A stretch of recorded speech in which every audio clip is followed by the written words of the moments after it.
Hey guys, it's me, your local economics teacher, Nitro Nintendo. Today, I'm gonna be talking about some video game prices and why it relates to the stock market.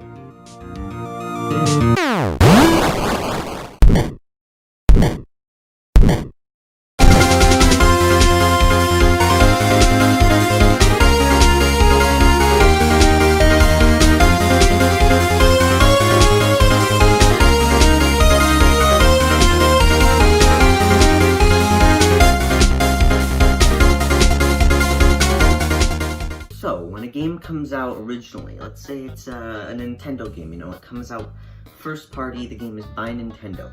It'll normally be about $60. So, you take that $60, it starts at $60, right? And then what happens is that over time, it will either decrease or increase, sometimes both. So, let's use some examples, okay? Paper Mario 1000-Year Door, sure. We'll use that as an example. Originally released for $50, $60, right? It originally released, I don't know when, like in the early 2000s.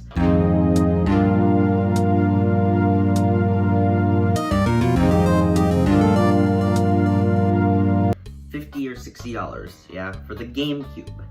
And it, right around the time the Wii came out, GameCube prices went down. They were like, oh, you could get a GameCube game at fucking Goodwill for like $3, and it could be like Legend of Zelda or Paper Mario or something like that. So we're gonna continue using this Paper Mario as something, right? So, Paper Mario, right? It goes down, right? In the Wii era, very low price. You could probably buy it for $5, right? It was slowly crawling back up in price, right?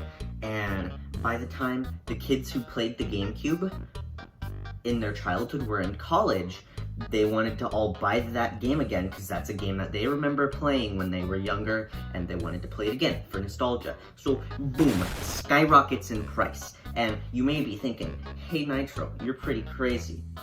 No, I'm not. You may be thinking, hey Nitro, you're pretty crazy. No, I'm not. I'm smart. I'm thinking about this the smart way, right?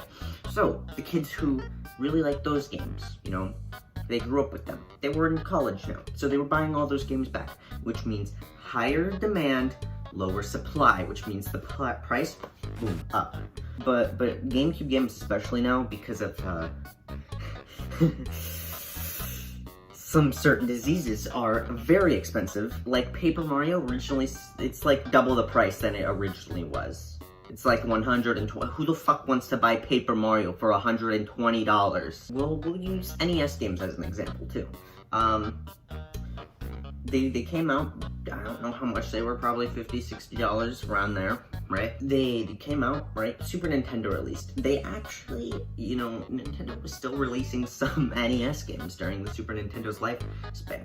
So, those games might have been a lower price than Super Nintendo games, but the prices for these use games were slowly going down. And then about, I would say, the late 90s, early 2000s, they were probably at around an all-time low, but started going back up. Because guess what? Around the time that the people who played it when they were kids were in college, that's the thing. Whenever people, they play games when they're little, right? Whenever they have money, which is around the time maybe college, and they want some games to play that they remember, they'll go back and they'll buy those games.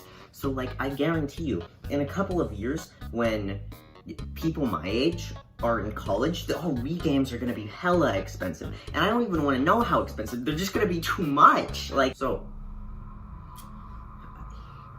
Nitro, you may ask, what about Wii U games? When are those gonna go back up in price? You see, it's a simple answer. They just won't. They won't go back. The Wii U was so bad, it just won't go back up in price. You can't even pay someone to make them go back up, and they just won't. They just won't go back up. I don't know what to tell you. They just won't go back up in price. So let's use some of the games that I have as an example. All right. Oh, Dr. Mario. This was like a I don't know, another pretty expensive game, right? And like I don't know, like 2010, it also was doing pretty good. 2010 is pretty expensive, you know, probably like 30 bucks for just this. I bought this for $7 like a month ago. Super Mario Galaxy, guess what? Came out for about $50-$60. Probably the best Mario 3D platformer ever. Now, we're lucky that literally like tomorrow we're getting a Super Mario 3D All-Stars, which has this on it, which means this game might go down in value soon, just because it got a re-release on a system. So, this game, pretty cool, you know, it's pretty cool. I hope that this game doesn't go back up in price substantially, but I know if it does, this game is gonna be either like a $30 game, because so many of them were made, or it's gonna be like an $100 game because of how good it was. Legend of Zelda: The Wind Waker. This game is pretty expensive right now, kind of like $70-$80 range. It came out for like $50 or $60. Why would you buy this for more than this? Sure, it's an amazing game. I love Legend of Zelda: The Wind Waker, but like, I bought it for $5 at a garage sale. I got a good deal on it, and I'm happy I got a good deal on it, because I don't think I would have bought it for like $70 or $80. The thing about this video game, I don't know, I'll call it a video game stock market, is that when there's the certain nostalgia factor that controls like most of it, if not all of it. The nostalgia factor is fucking everything when you're talking about video games. Like, oh yeah, I remember playing Legend of Zelda: Wind Waker when I was like 2. So I buy it again when I'm like 30, cause nostalgia. So, let's go try to sell some games to people for pretty expensive.